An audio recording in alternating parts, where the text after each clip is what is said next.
सबको 5 बजे मेरे साथ उठना है। सुबह 5 बजे उठकर सबसे पहला काम यह करना है कि आपको अपनी डायरी मेंटेन करनी है, एक डायरी बनानी है और आज दिन भर का शेड्यूल नोट डाउन करना है। क्या करना है, कैसे करना है, यह डायरी में आपको नोट करना है। पूरा शेड्यूल, शेड्यूल के बाहर नहीं जाना है। आपके शेड्यूल में घूमना है, आपको घूमने जाना है। ऐसा भी नहीं है अपने शेड्यूल को आज का, टुमारो इज अ स्कैम, कल होता ही नहीं, आज करो। आज छोटा शेड्यूल बनाना है। 5 घंटा पढ़ेंगे, 6 घंटे पढ़ेंगे, इससे ज्यादा का नहीं बनाना है।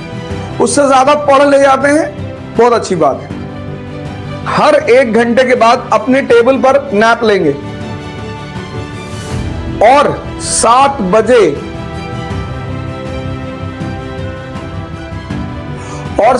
क्लास खत्म होगी। सभी लोग अपने माँ बाप को चरण स्पर्श करेंगे। जिनके माँ बाप उनसे दूर रह रहे हैं वो उनको फोन करेंगे।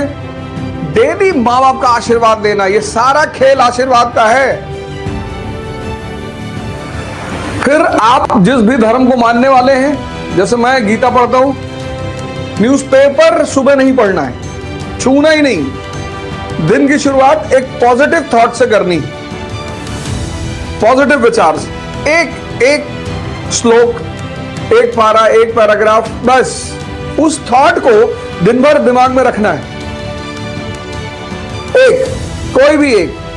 मैं यथार्थ गीता पढ़ता हूं, आप बाइबल पढ़िए, कुरान पढ़िए, आदि ग्रंथ पढ़िए, जो भी आपका धर्म ग्रंथ है, जो भी आपका धर्म ग्रंथ है। तो आज का शेड्यूल बनाना है, पूरे दिन का शेड्यूल के हिसाब से ही काम करना है। डायरी हमेशा साथ में रखना है, वो चेक करना है कि ये मेरा शेड्यूल है कि नहीं। घूमने का शेड्यूल है तो घूमने जाना है। छोटा शेड्यूल बनाना है,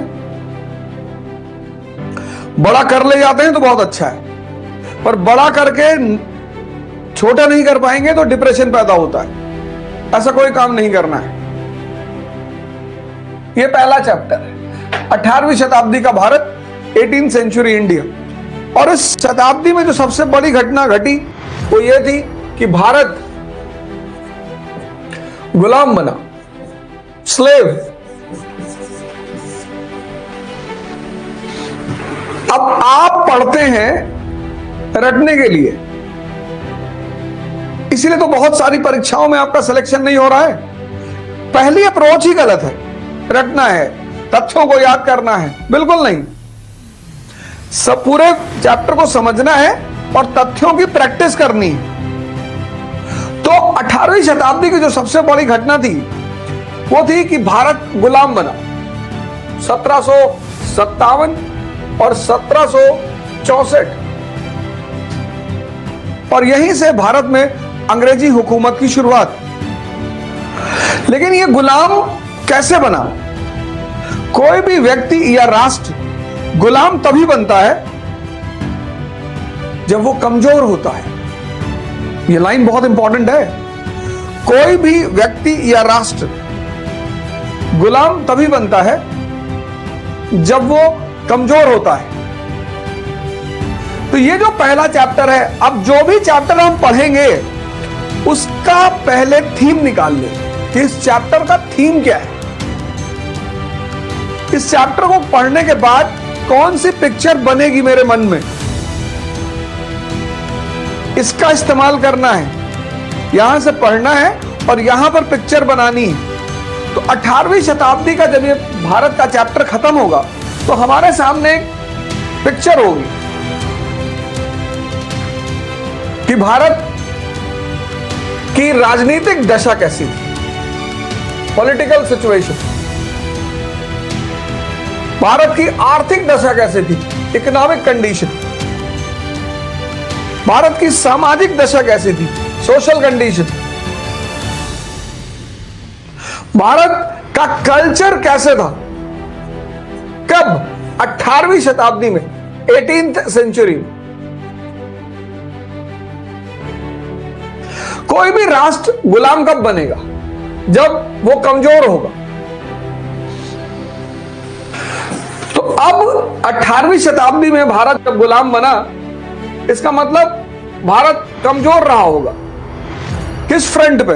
राजनीतिक फ्रंट पे, आर्थिक फ्रंट पे, सामाजिक फ्रंट पे और सांस्कृतिक फ्रंट पे। बस इसी पिक्चर को इस चैप्टर के अंत तक बनाना है। पहली हेडिंग, मुगल साम्राज्य का पतन, डिक्लाइन ऑफ मुगल्स। यह बड़ी घटना रही 18वीं शताब्दी की राजनीति में। डिक्लाइन ऑफ मुगल्स, मुगल साम्राज्य का पतन, यह पहली हेडिंग है। अब 1707 औरंगजेब की डेथ। बड़े सारे इतिहासकार यहीं से आधुनिक युग की शुरुआत मानते हैं। वो खैर चर्चा का विषय, उस पर हम चर्चा करेंगे ही करेंगे। तो 1707 में औरंगजेब की डेथ हुई, और जब औरंगजेब की डेथ हुई तो एम्पायर जो था, साम्राज्य, उसकी यूनिटी यानी एकता और स्टेबिलिटी यानी स्थिरता, दोनों ही हिल चुकी थी। यह पहली बात समझने लायक है कि 1707 यानी 18वीं शताब्दी की शुरुआत में जब औरंगजेब की डेथ हुई तो साम्राज्य की एकता और स्थिरता दोनों ही हिल चुकी थी। क्यों हिली?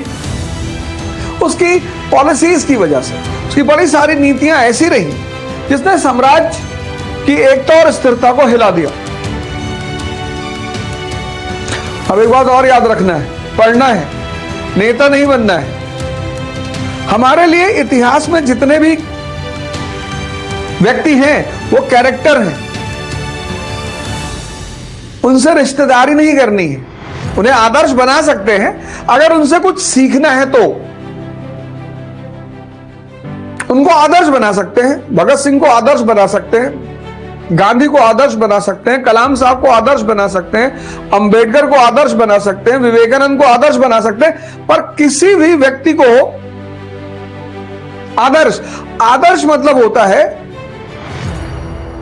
किसी के पथ पर चलना, उसके लिए झगड़ा नहीं करना। आप अंबेडकर के पथ पे चलोगे तो आप अंबेडकर जैसे महान हो जाओगे। आप विवेकानंद के पथ पे चलोगे तो आप विवेकानंद जैसे महान हो जाओगे। बस इतना ही रोल होता है आदर्शों का कि आपने उनकी उंगली पकड़ ली और उनके रास्ते पर आप चलते रहे, तो जहां तक वो पहुंचे उसी रास्ते पर चलकर आप भी वहीं पहुंचेंगे। हर व्यक्ति से हमें सीखना है। इतिहास एक ऐसा विषय है जो दो वर्गों के बारे में लिखा जाता है। एक शाही वर्ग के लिए, क्योंकि उन्हें इतिहास से सीखना होता है। एक आम आदमी के लिए, क्योंकि उन्हें इतिहास से लड़ना होता है। समझना है इस बात को। तो औरंगजेब हो सकता है कुछ मुसलमानों के लिए मुसलमान हो, आपके लिए नहीं है, आपके लिए शासक है। बहुत सारे हमारे मुसलमान भाई भावुक हो जाते हैं कि भैया बहुत अच्छा आदमी था, अब बहुत अच्छा था, एक बार ऐसे उंगली डाल के छेद कर दिया था आसमान में।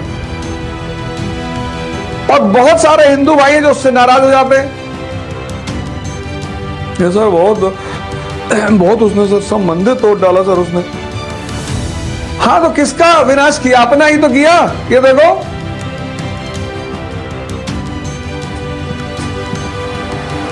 तो हमारे लिए औरंगजेब क्या है? कैरेक्टर है। हम उससे सीखेंगे। अगर आप उसको मुसलमान के रूप में देखोगे तो आप उसकी गलतियां मिस कर जाओगे। अगर आप उसको हिंदू के रूप में देखोगे तो आप उसकी उपलब्धियां मिस कर जाओगे। और आपको सीखना है।